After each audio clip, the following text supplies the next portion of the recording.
点子的台语教学，作者陈金花。10多年来，我拢伫第一线教台语罗马字，为幼儿、小学、高中到社区大学拢有。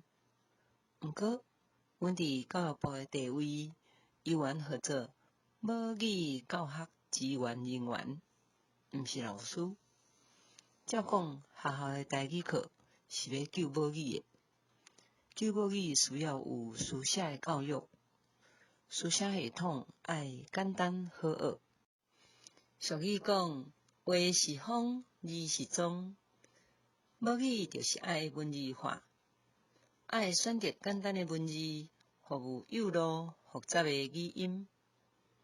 未理解的是，教育体制内客语台语的母语政策，无鼓励老师学简单实用的罗马字，煞要求去背迄怪汉字。因为大族群拢有语音描述的精密度，语调语音无共，就会一顿差九笑。敢讲写台湾话一定爱用汉字？若安尼讲，对原住民语就无公平啊！语言主要的精神是声音，原住民语保存无用汉字，西拉雅语到今会当活跃，拢是占着无汉字干扰的优势。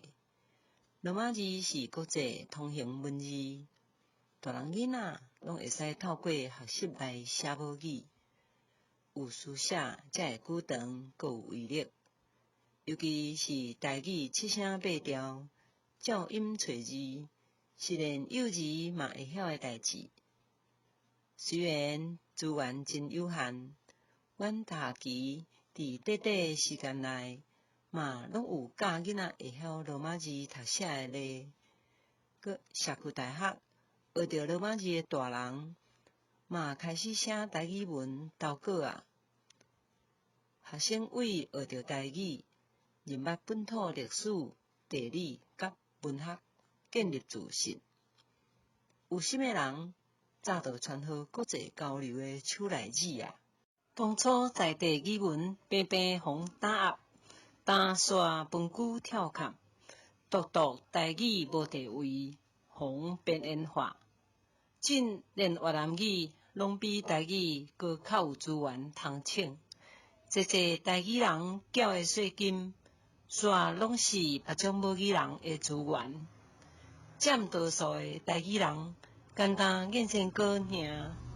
我认为台湾的公平正义，就要争取母语的公平教育，伫母语教育点子做起。